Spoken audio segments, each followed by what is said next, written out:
ఓం శాంతి. ఈరోజు మురళి డేట్ 28/8/2024. బాబా చెప్తున్నారు, మధురమైన పిల్లల్లారా, మీరు తండ్రిని ఎంతగా స్మృతి చేస్తారో అంత ఆత్మలో ప్రకాశం వస్తుంది. జ్ఞానవంత ఆత్మ మెరుస్తూ ఉంటుంది. ప్రశ్న: మాయ ఎటువంటి పిల్లలను కొద్దిగా కూడా విసిగించలేదు. జవాబు: ఎవరైతే పక్కా యోగులో యోగ బలంతో సర్వ కర్మేంద్రియాలను శీతలంగా చేసుకున్నారో, సదా యోగంలోనే ఉండేందుకు శ్రమ చేస్తారో, వారిని మాయ కొద్దిగా కూడా విసిగించలేదు. మీరు ఎప్పుడైతే పక్కా యోగులుగా అవుతారో అప్పుడు అర్హులుగా అవుతారు. అర్హులుగా అవ్వాలి అంటే పవిత్రత ముఖ్యమైనది. ఓం శాంతి. మధురాతి మధురమైన పిల్లలకు తండ్రి కూర్చుని అర్థం చేయిస్తున్నారు. అజ్ఞాన కారణంగా ఆత్మలైన మీరు కాంతిహీనమైపోయారు. వజ్రంలో మెరుపు ఉంటుంది కదా, రాయిలో మెరుపు ఉండదు. అందుకే రాయ సమానం డల్గా అయిపోయారని అంటారు. ఆత్మ జాగృతమవుతే పారసం వలె ఉన్నారని అంటారు. అజ్ఞాన కారణంగా ఆత్మ జ్యోతిలోని ప్రకాశం పూర్తిగా తగ్గిపోయింది. అంతేకాని నల్లగా అవ్వదు. అలా పేరు పెట్టడం జరిగింది. ఆత్మ అందరిలో ఒకే రకంగా ఉంటుంది. శరీరాలు ఎంత నల్లగా ఉంటాయి? ఆఫ్రికా వైపు వారు ఎంత నల్లగా ఉన్నారు? శరీరాల నిర్మాణం అనేక రకాలుగా ఉంటుంది. ఆత్మలైతే అన్నీ ఒకే రకంగా ఉంటాయి. మేము ఆత్మలమని, తండ్రికి పిల్లలమని మీరిప్పుడు అర్థం చేసుకున్నారు. ఇంతకుముందు మీకు ఈ జ్ఞానమంతా ఉండేది, కానీ మెల్లమెల్లగా అదంతా తొలగిపోయింది. తగ్గుతూ చివరికి కొంచెం కూడా లేనప్పుడు దానిని అజ్ఞానము అని అంటారు. మీరు కూడా అజ్ఞానులుగా ఉండేవారు. ఇప్పుడు జ్ఞానసాగరుని ద్వారా జ్ఞానులుగా అవుతూ ఉంటారు. ఆత్మ అయితే చాలా సూక్ష్మమైనది. ఈ కన్నులతో చూడలేము. తండ్రి వచ్చి అర్థం చేయించి పిల్లలను జ్ఞానపూర్ణులుగా చేసినప్పుడు జాగృతులుగా అవుతారు. ప్రతి ఇల్లు ప్రకాశమైపోతుంది. ఇప్పుడు ప్రతి ఇంట్లో అంధకారం ఉంది అనగా ఆత్మ డిమ్గా అయిపోయింది, అంటే కాంతిహీనంగా అయిపోయింది. ఇప్పుడు తండ్రి చెప్తున్నారు, నన్ను స్మృతి చేస్తే మీలో ప్రకాశం వచ్చేస్తుంది. మళ్ళీ మీరు జ్ఞానవంతులుగా అవుతారు. తండ్రి ఎవరిని నిందించరు. డ్రామా రహస్యాన్ని అర్థం చేయిస్తున్నారు. అందరూ మూఢమతులైపోయారని పిల్లలకు చెప్పారు కదా. ఎవరు చెప్తున్నారు? తండ్రి. పిల్లల్లారా, శ్రీమతానుసారం మీ బుద్ధి ఎంత సుందరంగా ఉండేది. ఇప్పుడు మీరు దానిని అనుభవం చేస్తున్నారు కదా. మీకు జ్ఞానం లభించింది. జ్ఞానంను చదువు అని అంటారు. తండ్రి చెప్పే చదువు ద్వారా మన జ్యోతి జాగృతమైంది.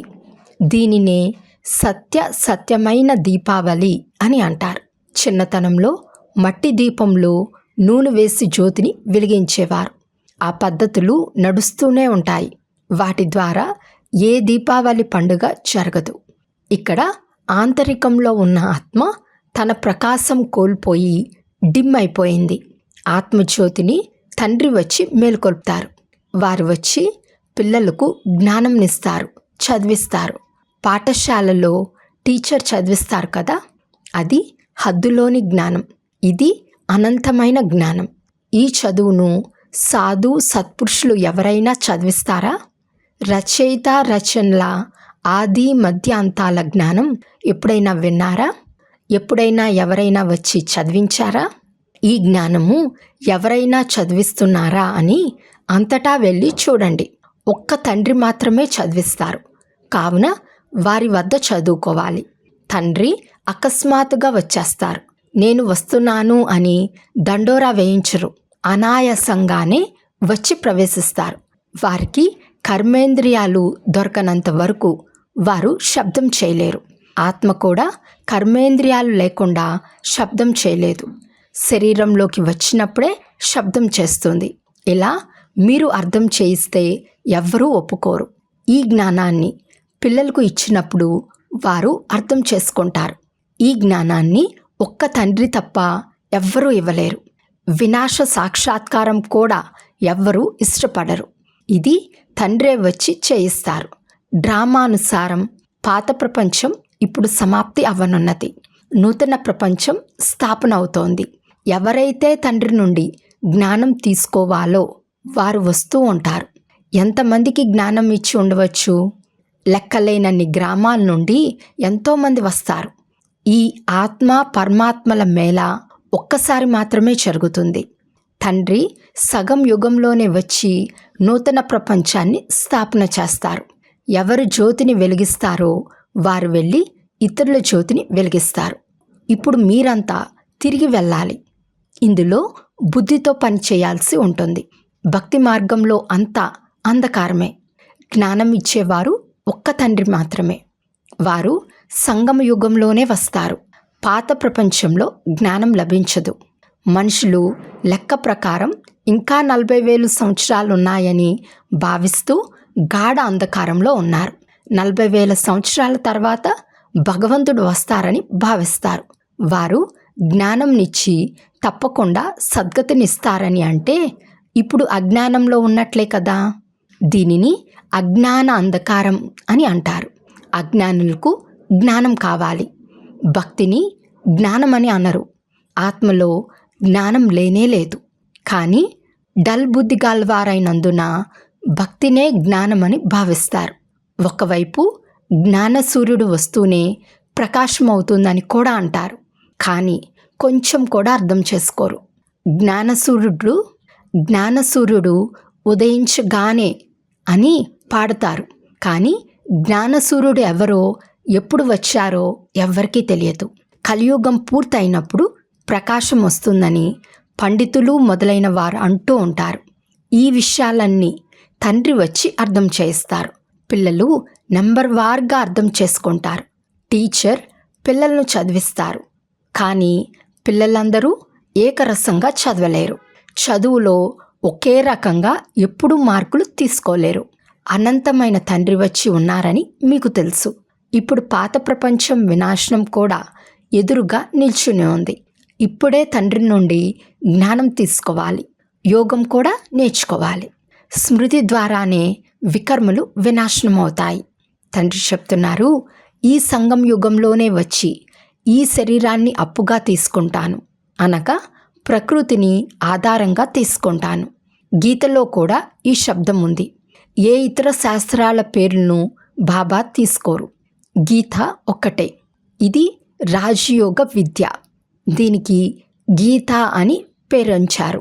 ఇందులో మొట్టమొదట భగవాను వాచ అని రాసి ఉన్నారు.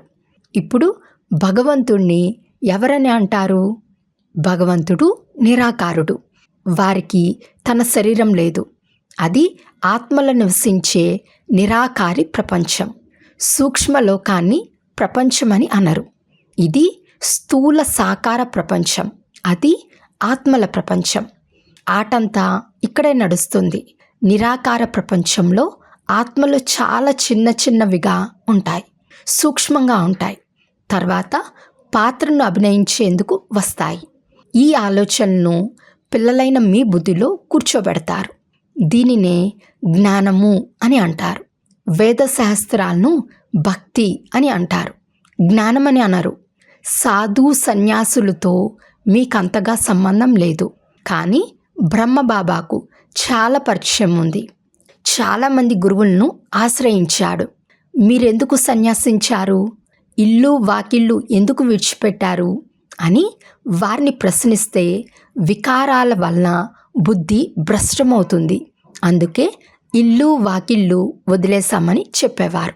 సరే, అడవిలో వెళ్ళి కూర్చుంటే ఇల్లు వాకిళ్ళు గుర్తురాదా అని అడిగితే అవును గుర్తు వస్తుంది అని చెప్పేవారు. ఒక సన్యాసి తిరిగి ఇంటికి వెళ్ళడాన్ని కూడా బాబా చూశారు. ఇది కూడా శాస్త్రాల్లో ఉంది. మనుషులు వృద్ధులైనప్పుడే వానప్రస్థ స్థితిలోకి వెళ్తారు. చిన్న వయసులో వానప్రస్థంను తీసుకోరు. కుంభమేళాల్లో చాలా చిన్న వయసు గల దిగంబరాలు వస్తారు. ఔషధాలు తినిపిస్తారు. దీని ద్వారా కర్మేంద్రియాలు చల్లబడతాయి. మీరైతే యోగ బలం ద్వారా కర్మేంద్రియాలను వశపరుచుకుంటారు. యోగ బలంతో వశమవుతూ చివరికి తప్పకుండా శీతలమైపోతాయి. బాబా మాయ చాలా సతాయిస్తుంది అని చాలామంది అంటారు. అక్కడ ఇలాంటి విషయాలేవి ఉండవు. యోగంలో పక్కాగా అయినప్పుడే కర్మేంద్రియాలు వశమవుతాయి, శాంతమైపోతాయి. ఇందులో చాలా శ్రమ ఉంది. అక్కడ ఇటువంటి అసహ్యపు చీచీ కర్మలే ఉండవు.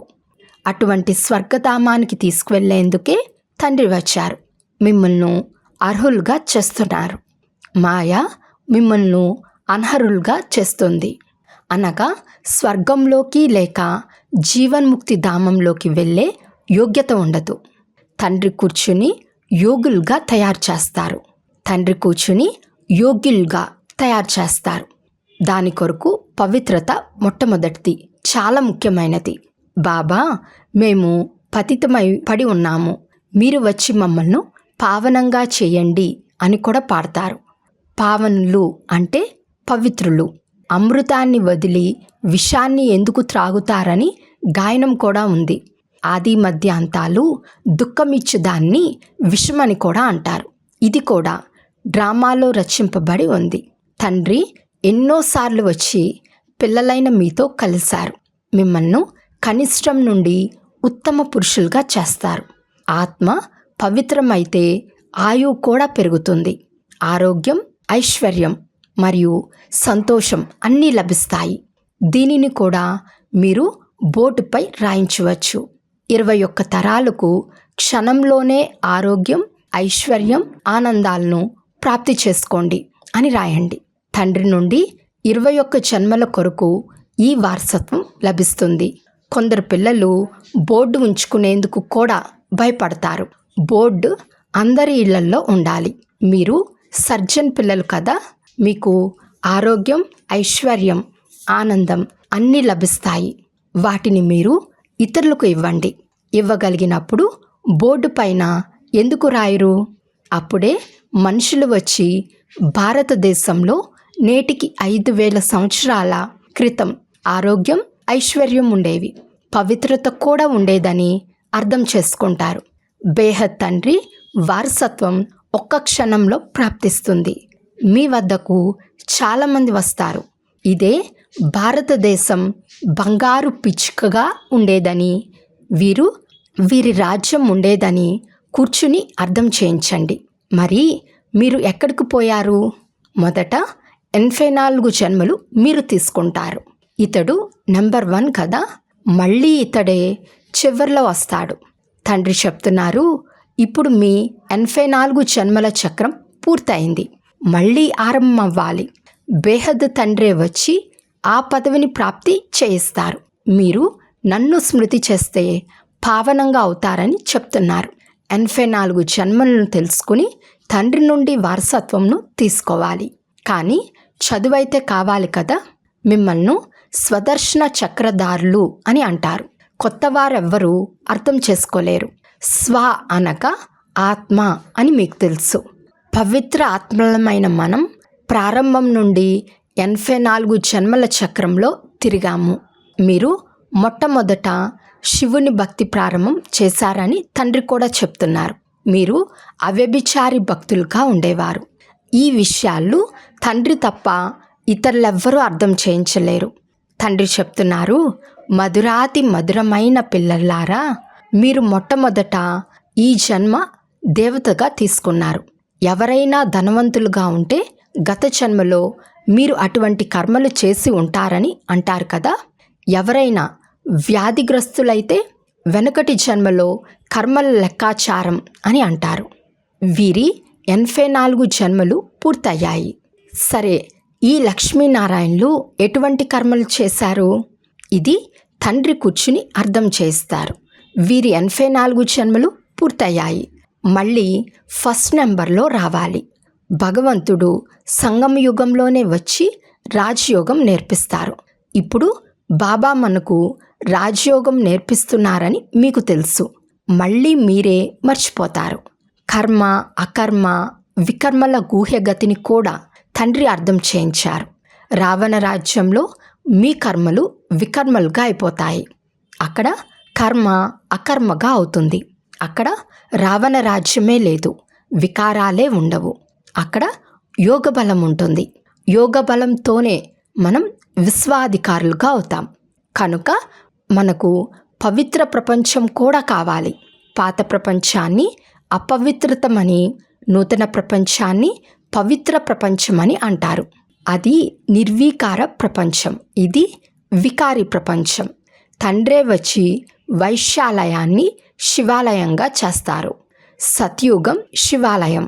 శివబాబా వచ్చి మిమ్మల్ని సత్యుగానికి అర్హులుగా చేస్తున్నారు. లక్ష్మీనారాయణల మందిరాలకు వెళ్ళి మీరు ఈ పదవిని ఎలా పొందారో మీకు తెలుసా? విశ్వాధికారులుగా ఎలా అయ్యారు అని మీరు ప్రశ్నించవచ్చు. మీకు తెలియదు, నాకు తెలుసు అని తండ్రి చెప్తున్నారు.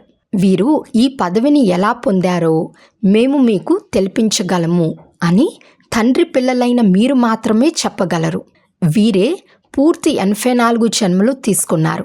మళ్ళీ పురుషోత్తమ సంగం యుగంలో తండ్రియే వచ్చి రాజయోగం నేర్పించారు, రాజ్యం కూడా ఇచ్చారు.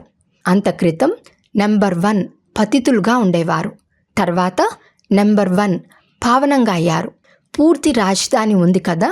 వీరికి రాజయోగం ఎవరు నేర్పించారో చిత్రాల్లో స్పష్టంగా ఉంది. పరమాత్మ సర్వశ్రేష్ఠులు, దేవతలు నేర్పించలేరు, భగవంతుడే నేర్పిస్తారు. వారిని జ్ఞానసాగరులు అని అంటారు. వారిని తండ్రి, టీచర్, సద్గురు అని కూడా అంటారు. ఎవరైతే ప్రారంభం నుండి శివుని భక్తి చేశారో వారే ఈ విషయాలను అర్థం చేసుకోగలరు. మందిరాలను నిర్మించే వారి వద్దకు వెళ్ళి మీరు ఈ మందిరాన్ని నిర్మించారు, మరి వారు ఈ పదవిని ఎలా పొందారు? వీరి రాజ్యం ఎప్పుడు ఉండేది? తర్వాత వీరంతా ఎక్కడికి వెళ్ళారు? ఇప్పుడు వీరు ఎక్కడున్నారు అని ప్రశ్నించండి. మీరు 84 జన్మల కథను వినిపిస్తే వారు చాలా సంతోషిస్తారు. చిత్రం జేబులో ఉండాలి. మీరు ఎవరికైనా అర్థం చేయించవచ్చు. ఎవరైతే ప్రారంభం నుండి శివుని భక్తి చేశారో వారు వింటూ ఉంటారు, సంతోషిస్తూ ఉంటారు. వీరు మన కులం వారని మీరు అర్థం చేసుకోగలరు. రోజు రోజుకు బాబా చాలా సహజమైన యుక్తులు తెలియజేస్తూ ఉంటారు. పరంపిత పరమాత్మయే సర్వుల సద్గతి దాత అని మీకిప్పుడు అర్థమైంది.